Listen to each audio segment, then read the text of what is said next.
All right, so welcome to our podcast. Thank you so much for tuning in. I'm Jophiel Silvestrone with Skype Studios, with my lovely co-host. Yes, my name is Annie Kamai. I'm so excited to be here with you, Annie. I know. Well, maybe we should tell people how we met. Yes, and how this collaboration kind of came to be. Both Annie and I are in an incredible organization called BNI. We had a phenomenal chance to get to know each other. She came and visited one of the chapters that I was in as a wonderful guest, and we went and did what's called a one-to-one together, get to know each other a little bit better, and we just found so much synergy and so much connections in our backgrounds and our history. And Annie is an amazing professional in the marketing space. She has a very, very long career. It goes back further than my career in the marketing space. So I'm honored to work with you, besides you, and just get all your knowledge as well and share your knowledge, share my knowledge and share your knowledge. Get a big head. No, you know what? And this is true. I went and visited your chapter, and your chapter is super cute. Everybody there is so friendly. And then we did our one-to-one after that. And it was just like, sometimes you just vibe with people. Yes. And I feel like that's how it was with you and I. We're both in the similar, almost exact same industry, but my philosophy is, especially in the digital marketing space, is that everybody has like the thing that they're best at. You can't be like the expert at everything because there's so many differences between all the different disciplines, like web development, copywriting, social media, and graphic design. Like those are like, what does graphic design have to do with building websites? Like very little, right? But we all do all those things. It's so true. And if you try to do all of them, or try to say you're an expert in all the fields, you end up being kind of mediocre in all of them. So you really have to pick something that you're really going to specialize and be really, really good at, and then leverage other people to kind of come in at those other parts, because they can be really, really good at graphic design. Most people who are good at doing like software development are not good at graphic design, because those are kind of like different parts of the brain. Yeah, exactly. Yeah. And Jophiel, your area, from what I understand and what I've been working with you on, your area of expertise is web development. That's right. Right? Yes. Yeah. And one of the things that I'm really good at is copywriting, because my background is in radio. So I had to write all day. All I did was write. I write copy, I write proposals, I write emails. So I do a lot of writing. And so that's how our collaboration, that's how where we really have some synergy in, is that you develop the websites.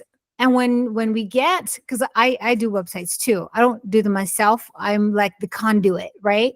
Yes. So when we get a website client, the most, like 9 times out of 10, they think, okay, yeah, you're going to build me a website. Let me know when you're done. You specifically, you. Yes, you're going to build my website. Let me know when you're done with it. Yeah. I'm like, no, honey, pump the brakes.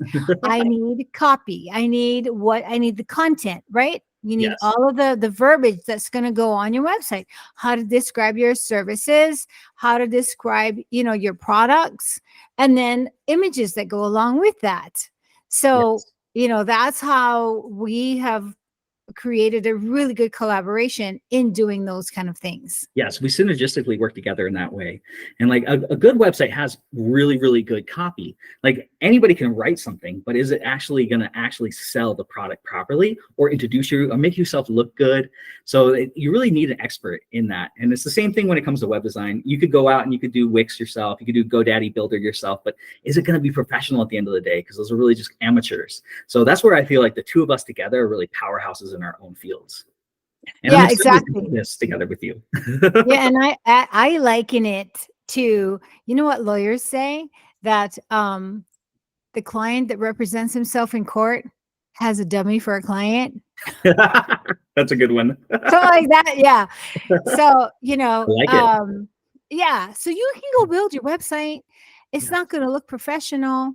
And the thing about websites is, and what I tell my clients all the time, your website is a representation of your brand, because people are going to look at it and pass judgment as to whether or not you are good enough to work with. Absolutely.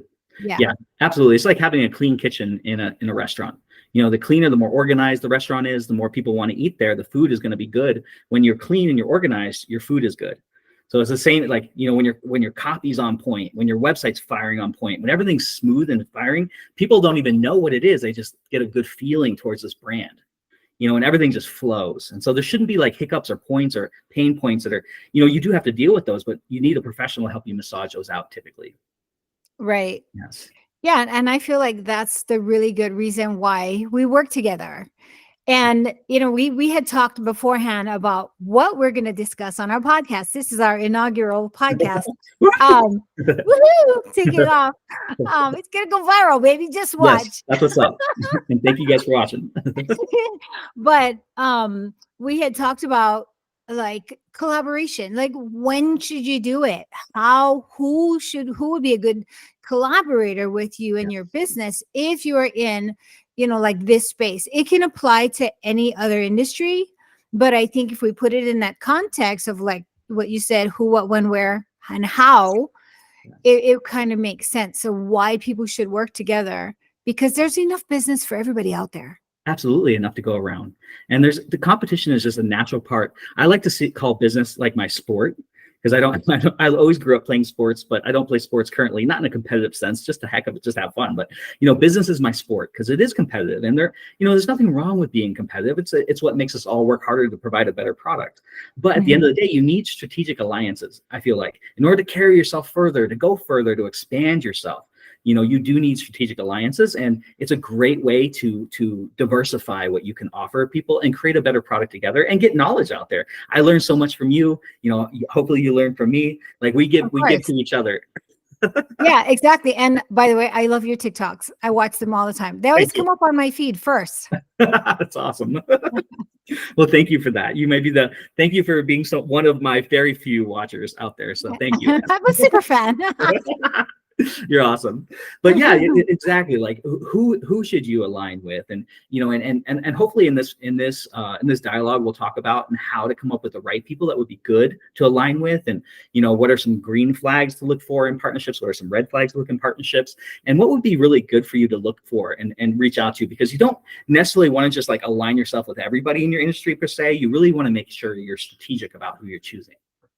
And then also, if you're just starting out in the digital space, it's important to really kind of get your foothold in the industry and know what you do well, so that when you do reach out and collaborate with people, you will kind of have a good sense for who's a red flag and who's a green flag. And one of the first things, because you and I have been in the space for a long time, we kind of have a sixth sense about it.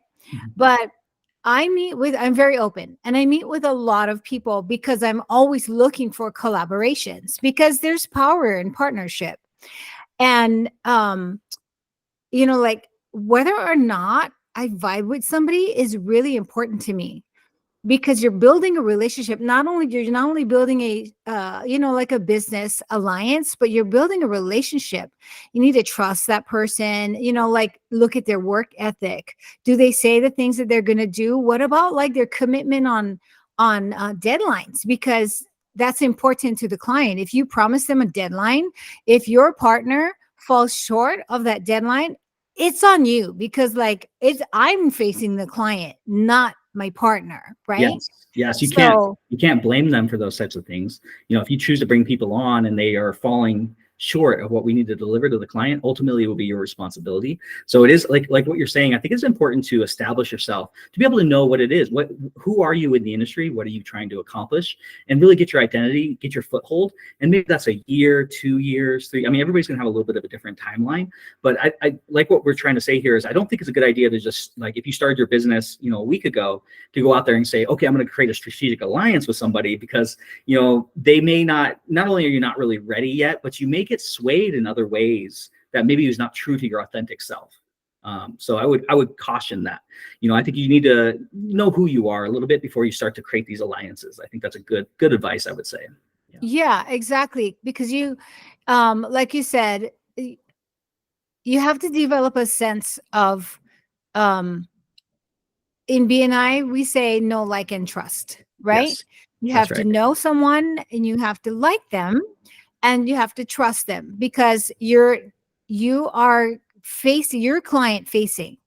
like I said, not your strategic partner. And if you can't trust that they will do the things that they promise, then you have to fall on the sword for the client. And now I can't tell you how many times I had to do that. I had to take the blame for things that my, partners were doing or didn't do. So yeah, it's important that you gotta know who you are first and know what you want in a partner. Yes, and I think that shows a lot of responsibility, self-responsibility, that you are willing to fall on the sword and take the responsibility. Because if you deflect, that's not going to be a good look for you either. So you do have to be responsible for those choices. If you are going to align with certain people, deadlines, like you say, in our industry, we live and die by deadlines. It's so important. And when someone says they're going to do something, things do come up, of course, but if they're continually dragging their feet or dodging things or not coming up with certain things when they need to or say they're going to, that's a great red flag, I would say, to say, hey, maybe you should find somebody else who has more of a similar type of goals or style. And maybe you have like what's called like an island style approach where you're more like laid back and like maybe deadlines are kind of chill. So maybe that would be who would be a good partner for you too. Like, not everybody is like type A, like get everything done. Some people are more kind of chilled and cut back. So that could be a good partner for you if you have more of that type of style.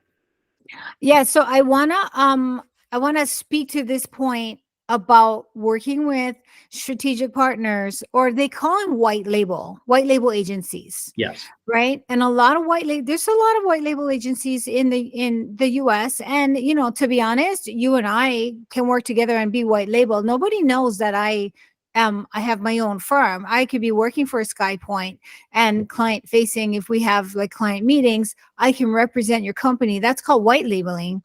But Yes. when you white label with companies that are offshore, let's say in another country, in another time zone, like in another day, you know what I mean? Like I have worked with a few that are like one in the Philippines, and then one is, believe it or not, in like Greenland.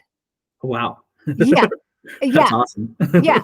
And there's wonderful people all over the world, but you have to understand that when you have a partner that is in a completely different time zone, like 18 to 20 hours ahead, you've got that lag. When you speak to deadlines, you have that lag, because if it's like 2 o'clock in the afternoon for me and I email them, it's going to be like midnight and they won't answer until I'm getting ready for bed.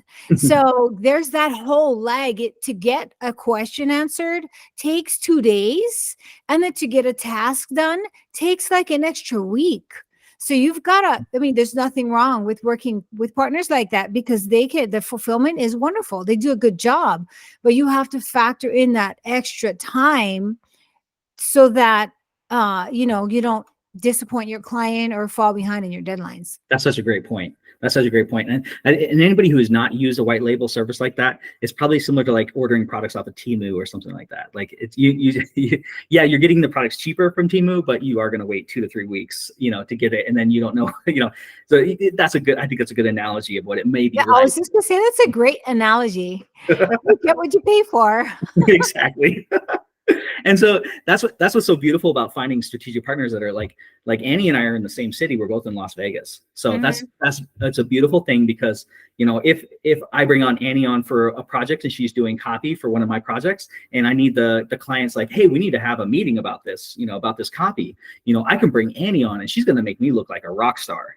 So, there's no language barriers, she can speak very well, she's going to represent me in a very good light. So I think you need to maybe think about that when you're looking for your strategic alliance and your partners, is like, how would they, if I brought them into a business meeting, would this, accelerate my relationship with my customer? Would it decelerate it? Will it completely break the relationship? Because some people do perceive things a certain way. And so if you bring in, someone from India, for example, nothing wrong with the people from India or China or whatever in these overseas places, does that make that customer feel, as that you're holding their business as sacred? And so people have different concepts and philosophies about that.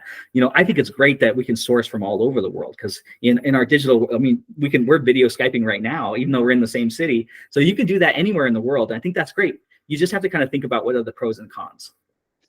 Right. And then, going back to the trust factor, if you have somebody that you're white labeling with, you have to, you have to trust this person that they're not going to try and steal that client from you. That's such a big one. That's Yeah. a huge Because one. that is a real thing. It's a real thing. And it's not only, it's like proprietary information, websites that get hacked. This is a big deal. When people they might go to like a Fiverr or something and have their website built, and then they build it. And then like 2 weeks later, the whole website's hacked and gone. And it's full of all these bad links to like pornographic websites and different things like that. And they're like, well, I don't know what happened. It was like, well, I mean, that person that you purchased that one product from, they're working with who knows all these other nefarious characters and stuff. And they've got the keys to your house. So it's like, you just can't really trust that situation. So you get what you're kind of getting into with those type of situations, I think. Yeah. Yeah. Or you can. Okay. So let me see. We talked about when, and we talked about who. Yes. Did we talk about why? We did talk about why. Let's talk about why. Yeah. Okay. Yeah. So let's talk about, we did talk about timing on it. So that's kind of like when.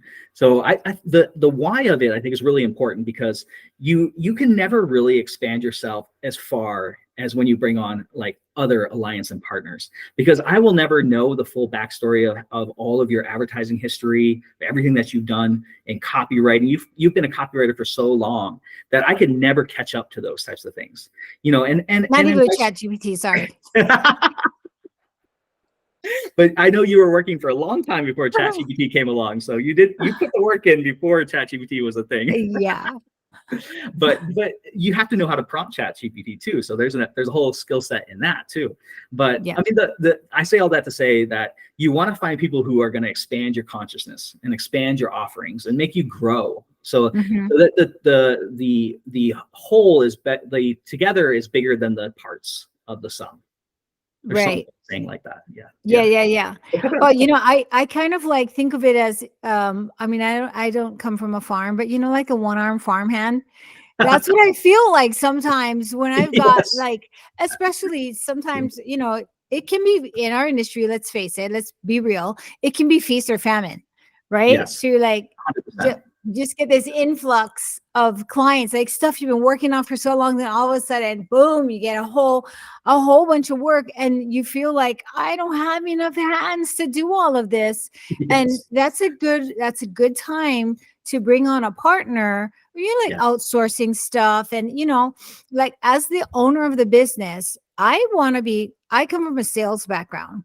So in my perfect world, all the people that I would have people working for me doing all the things. And I always go like, I don't want to be doing this all day, Yes. I don't want to be doing that all day, because what I'm really good at is sales and building relationship and going out and acquiring new clients. Yes. So sometimes you do need to have an important strategic alliance, so that you can outsource some of that work and focus on the areas of your business that you have all of the expertise. That's a critical point. If you're new in business, you dial into that critical point right there. That's so important to figure out what it is that you do the best. And if you're the one responsible for bringing new business in and you're good at sales, maybe you're not good at sales. You're not good at talking to people. Find somebody who's good at sales. But if you're good at sales, you need to be doing that majority of the time, and trying to get yourself off these medial tasks that don't really generate revenue, and go out and get more revenue, because that will easily pay for itself. So I think that's really, really, really smart. Figuring that out, putting the right people on the right seats in the bus. Yeah.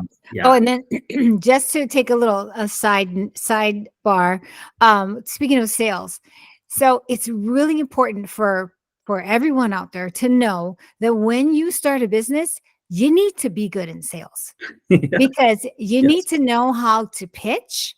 You need to know how to, suss out their needs and how to fulfill their needs. And if you cannot open your mouth, that's problematic. Yes. Because the reason why I bring this up is I was working with a web developer, and this guy was so incredibly shy. He was like a super geek. Right. He was like so smart. He knew about everything, and like everything he did, like coded everything from scratch. Like, okay, let's be real. I use themes. All right. I'm not a coder. So I can build like those kind of, simple kind of stuff, drag and drop. I mean, let's be honest. But this guy was a coder. He was a coder from when he was 13 years old. Hardcore coder. Yes. hardcore coder. Yes. So much so that he didn't know how to talk to people. And Yes. I'm like, bruh, how are you going to get any customers? So, long story short, he's not in business anymore.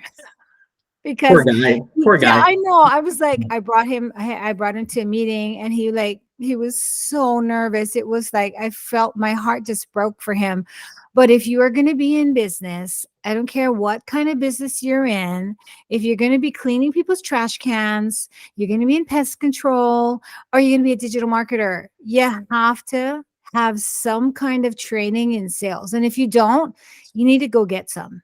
Absolutely. And it's just like a muscle. You can work on that muscle. You can train it. You can get better at it. This gentleman, even though he was so, kind of internally reclusive to himself and knew all his expertise, over time, if he pushed himself, you can push yourself, to have those dialogues and communicate with people, because it's about talking to people and finding out what they need. Ultimately, it's like asking the right questions and then just listening a lot. Like sales is always about like listening and then asking questions and then listening. And it's rarely about telling people stuff.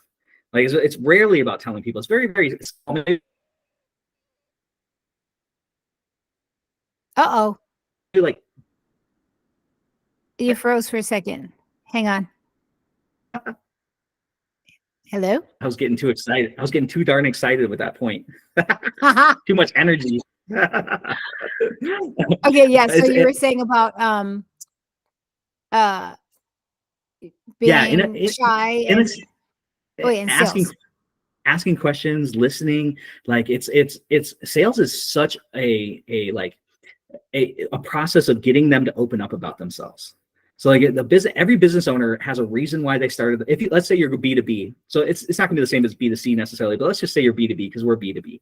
So in B2B businesses, every business has a founding story, a reason why did you start this cupcake business? Why did you start a bakery? Why did you start a janitorial company? And that story is so integral to their identity, and they're so proud of it. And like, wow, look how far you've come. You need to get them to tell their story. And if you go to a sales meeting and you did not get their story, then you failed as a salesperson because you were telling them stuff. Oh, I can code in PHP. Oh, I can build stuff with CSS. Oh, I can make animations on my website. They don't care about any of that stuff. What are you going to do for me? Are you going to increase sales? Are you going to reduce costs, increase sales, make me look like a thought leader in my industry? What are you going to do for me? And that only comes after hearing their story, because you can't offer solutions if you don't know where they're at, where they're going. Yeah. Yeah. And that's an important point to make, is if you're talking, you're not listening. Yes. So if you stop talking and let the client talk, that's a very interesting thing about sales is I like to let people talk. And they're like, oh my gosh, I love you. You're such a good listener. It's like, because if you're opening your mouth, you're too busy talking. That's and right. you're not spending any time listening. That's so right. if you let your client talk about themselves, they think that you're wonderful. Yes. It's a psychological thing. Everybody likes to talk about themselves and be able to feel like they're heard. And especially if you're looking for a check that day from them, you want them to write a check for your services. They need to feel like they've been heard. Very few people feel like spending money when they don't really feel like the person knows who they are or has a rapport. Back to what we were saying about people do business with people they know, like, and trust. Like, I think that's such a great saying. It comes from BNI, from our networking group that we're both a part of. And it's just such a great saying, is when they know you, they like you, and they trust you, then they want to do business with you. And that you can't get there unless you do listen to them and understand them. And the only reason you really should be speaking is to kind of like kind of feed back to them what they were saying. Oh, so I see you opened this cupcake store because you had like a really affinity to the way that your mother used to bake, and you had such great recipes, and these recipes can't be just in some drawer collecting dust. You have to bring these to the public. I see why that's so important to you. You have to kind of reiterate back what their vision is. And if you can do that, if you can articulate it in other words, that's even more powerful, because it's like you're listening, but you're also like giving this other kind of flavor to it. And they're like, oh yeah, that is right. That is why I do that. And that really resonates with people. Yeah, absolutely. I love that. Yeah. Okay. So let's see. We talked about the why, the when. Yes. Did we talk about who yet?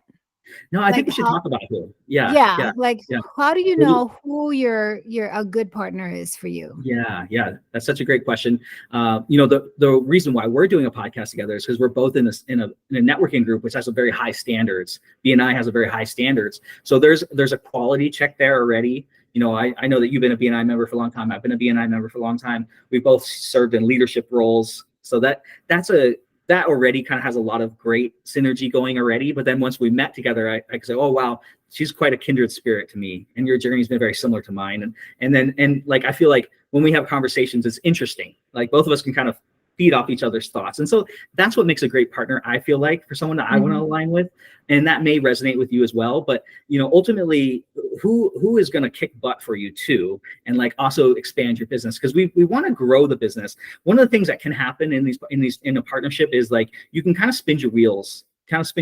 And like maybe you're just kind of like you're meeting with, let's say you meet with this person once a week for 2 hours, for example, but you've done 3 or 4 meetings and it doesn't seem to really, nothing seems to be happening. You know what I mean? That's a good feedback mechanism to say, well, maybe they're not quite the right partner, or maybe we should kind of move this down to a different level of relationship, and maybe we'll grow up again. But together it should be expansive, it should be growing, and you should feel like you're growing together. I think that's probably a good line measurement. What do you think?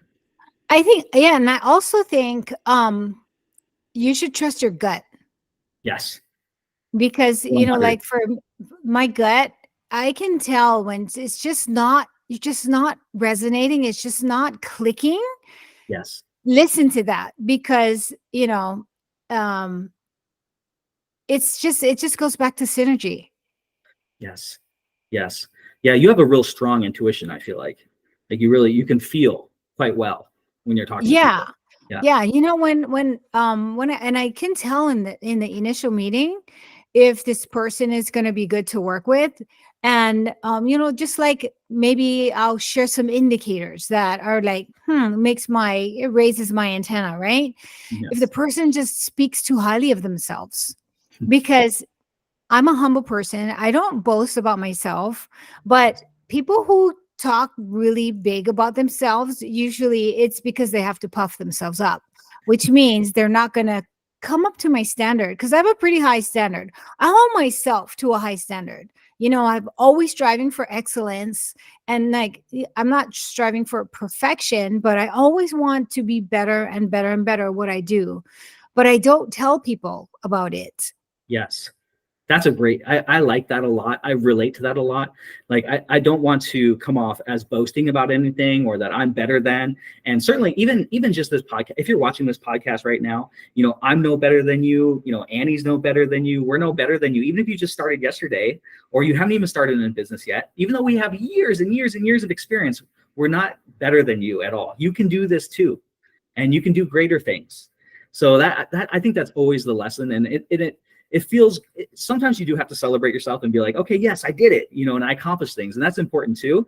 But nobody likes someone who's braggadocious about things. And oftentimes when people are braggadocious, it's funny because they're usually I like love that word. Did you make that up? they're Braggadocious? braggadocious.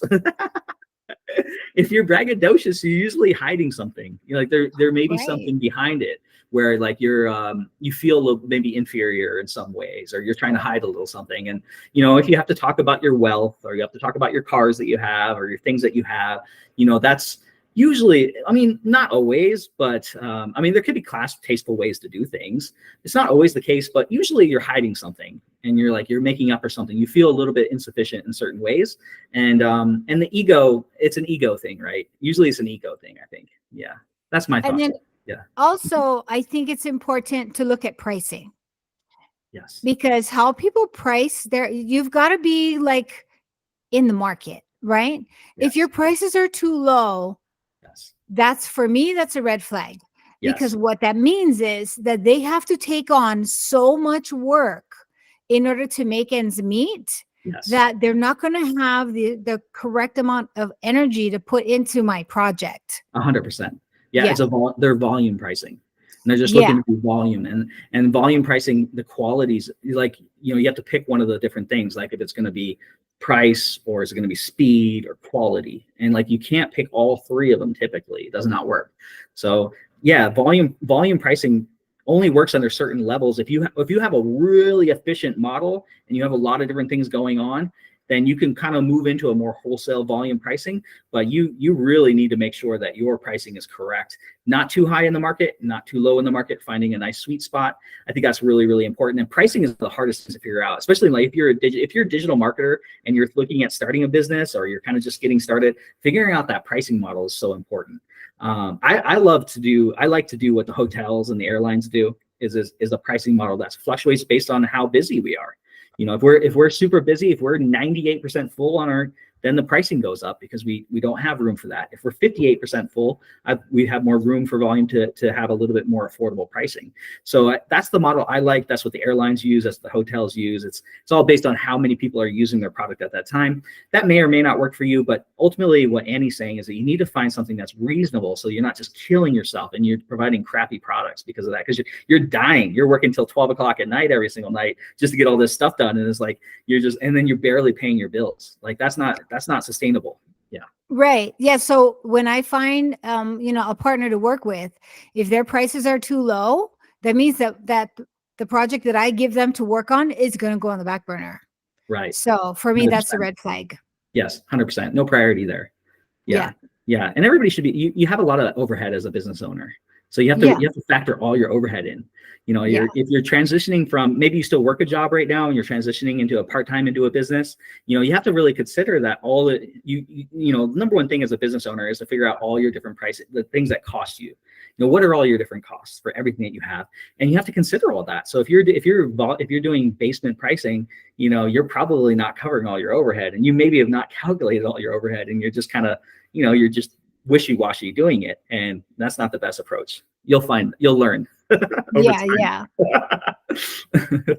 That's a good point. Yes, it's a very good point. Thank you for bringing that up. I think that's a really good thing to talk about. Yes. Yeah.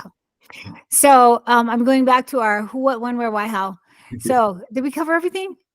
Pretty much. I think we talked about how is probably a good one to kind of cover a little bit more. Go back. Oh yeah, like how do you find these people? Yes, exactly. Yeah. And that's a great question. I think I was talking about how we met through a networking group. Networking groups are a great way to find quality people. BNI is a great one, but also it could be social media, like LinkedIn. I have one partner that I work with. I've never actually met him in person, but he's down in San Antonio, and he was running like a computer repair business like maybe 7 years ago. And I talked to him on the phone quite a bit, and I helped him get his digital marketing business started, and he started doing web design. And so he's been very successful. He creates amazingly beautiful websites. Some of them are like better than the websites I create, which really blows me away, because he was like not involved in web design at all before I kind of worked with him. But he's still a partner of mine today. As a matter of fact, I just sent him off the list. We do backlink trading. So like he has a bunch of websites that he trades backlinks, and I sent him the list of all the updated backlinks. I just sent it to him yesterday to update. But we've been working together for 7 years, Wow. of just helping each other back and forth. And he's a good friend of mine, but I've never actually met him in person, but we always communicate through LinkedIn. So that's, you can find these people in different ways of capacities, I think, Oh, well, LinkedIn, that's a good place. Very good right? place. To find people. Very good place. I have an assistant, and she's in the Philippines. So, and I have her do there's certain things that she does that is not like time sensitive, right? That's like, I don't have to get it done today. Yes. And how I found her was through, there's a ton of websites that you can go and hire somebody from, like Philippines specifically, or India. India is very good at tech. Yes. So depending on what you're looking for, the Philippines, they're good at like virtual assistants. Yes. And India is really good at web design, programming, all the technical stuff. Yes. And then, of course, networking. That's how we met. Yes. And if you have a chamber of commerce in your area, I mean, everybody does usually. Yes. That's a good place, because you can meet a lot of different kinds of people there. Absolutely. LinkedIn, and I'm sure that if you join like some Facebook groups, you can find people who are in a similar industry that you can, take offline and, do a one-to-one like this. Yes, and figure out Yeah. if there's good synergy there, and kind of go through this checklist. And maybe you want to, go back through this video again and look at all the checklist points that we talked about, and set up these meetings. Let's say you go find 2 or 3 people this next month that are good candidates to kind of interview and see if you have a good vibe with. And if they check all the vibe check, if the vibe check is cool and it's good, then maybe you start some type of alliance that you can work with them together. And just one thing I want to talk about finding like a virtual assistant in the Philippines, or finding a programmer in India. Like, you wouldn't believe how much stuff of your Google, your Microsoft, your Facebook, your phone, everything digital around us, you wouldn't believe how much of it is built in India, or how much of it is built overseas. Like, these big companies, so much, it's not only the clothes that we're wearing, but so much. And it can be a positive virtue in your life. You're bringing a good quality to them. They're doing good work for you. You're improving their life over there. Don't ever feel ashamed about reaching out to other countries and things like that to help them, because none of the big companies feel ashamed about doing those things. This is something that you can leverage, and you are helping their life out. They're helping your life. It's a positive exchange. And, sometimes are the rates cheaper? Of course. I mean, that's why some of these big companies go over there. Is the quality of the work worse? Not necessarily. It can be, but not necessarily. But like you were talking about the time zone difference. So there are some things, there's some trade-offs, but don't ever feel guilty about the fact that you're leveraging other, people in other countries, because you're providing them a great wage that they can live off of. And all of these big companies do it. Every single big company does it. And it's something to be proud of. I mean, you're helping people around the world. They're helping you. And the world is so much more connected than it's ever been before. So. Well, I'll share a little story about my VA. I've been working there. We just made 1 year, and she just told me the other day. She's like, "Oh, Miss, we made 1 year anniversary," but she showed me her office. And when I first started working with her, she had blurred her background because she was in her bedroom, and her kids were laying on the bed, and their kids in the background. And a few months ago, she turned on her camera. She said, "Oh, I just wanted to share with you, what I was able to do because of working with you." So she had set up an entire office for herself with lighting and decor. She got a new computer. That's She got all of awesome. these things. And, it's like, it feels really nice to be able to impact somebody's life that way, because what? I mean, the money that I spend with her, I can afford it. It's not like a tremendous amount of money for me, because she doesn't handle everything, right?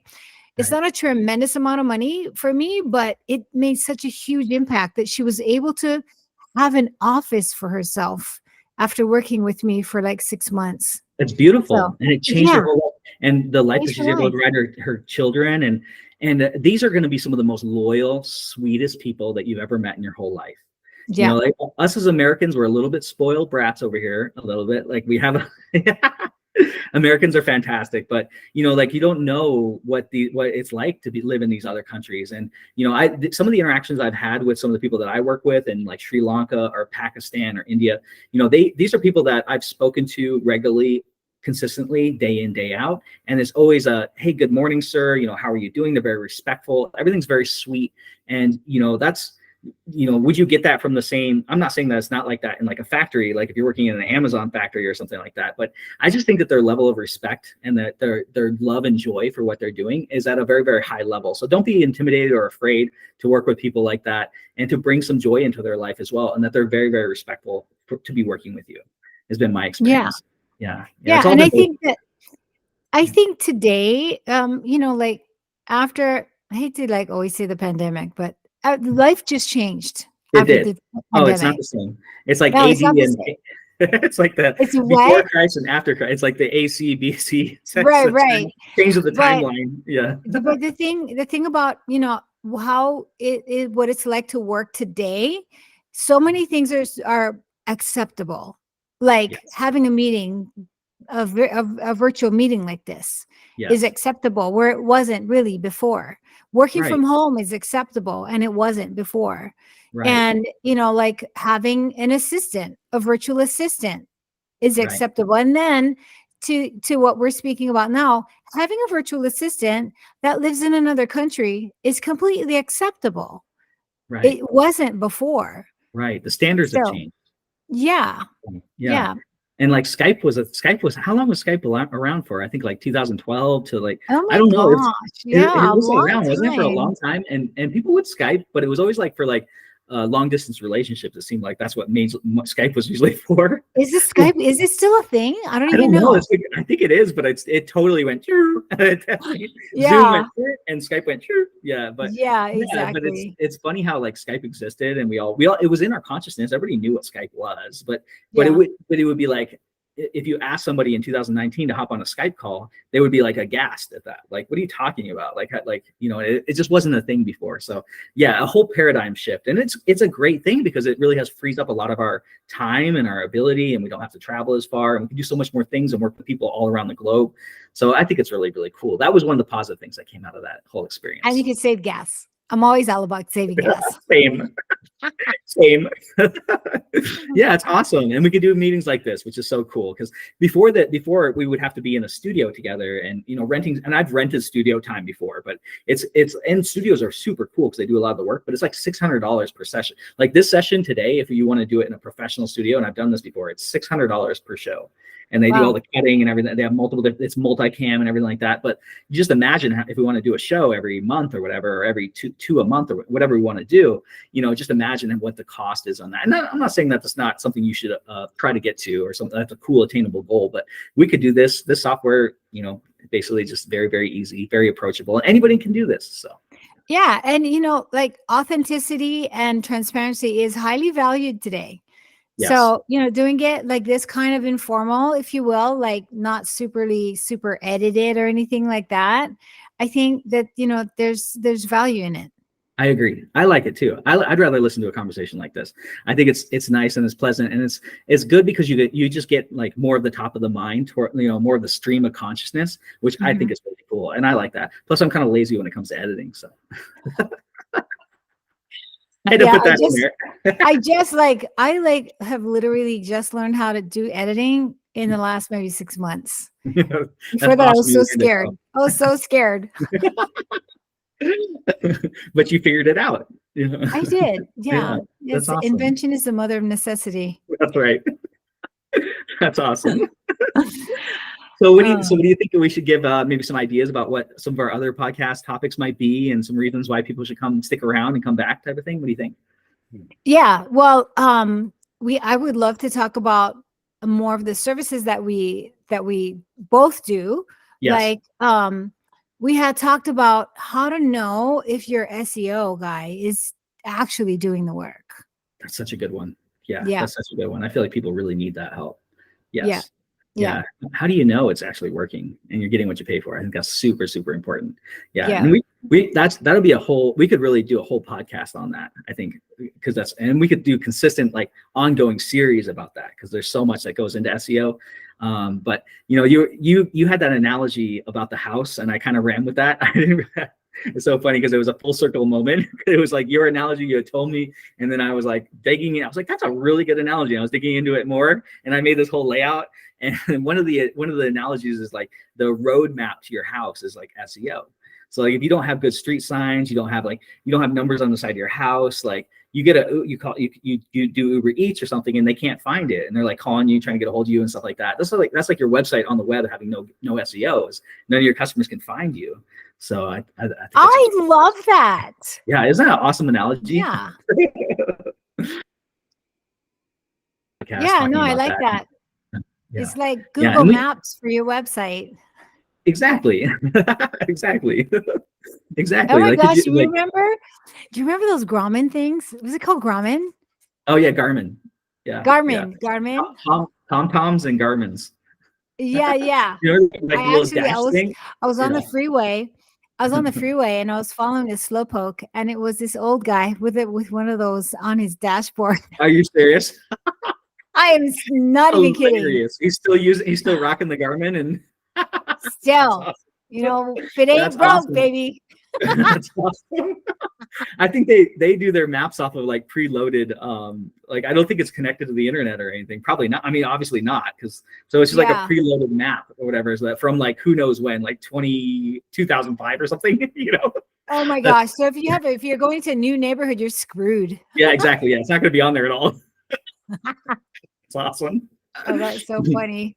So to that note, Yes. don't, if you're not doing SEO, it's like using one of the, what is it called? Garmin? Oh, Garmin, yeah. Garmin? Garmin, Garmin. And there Yeah. was one called TomTom too.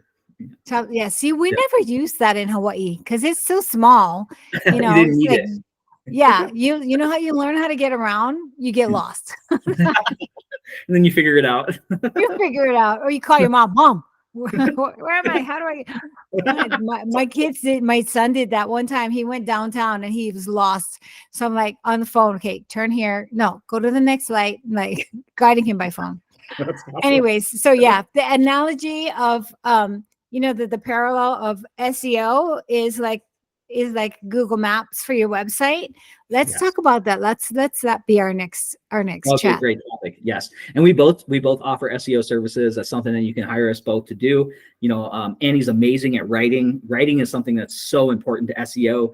I mentioned my backlink club, my backlinks that I do. So that's like 50% of SEO is your content, 50% is your backlinks. So really, both of us could do a phenomenal job for your SEO for your business. So we're definitely available if you want to reach out to us. That's something we would love to help you with. Yes, awesome. Yeah. Yes. All right. Well, this was fun, Jophiel. Let's do it again soon. Yes, I love it. Super fun, Annie. And thank you so much for watching us. We hope that you tune in, and we'll be bringing more content just like this and lots of more fun subjects to cover.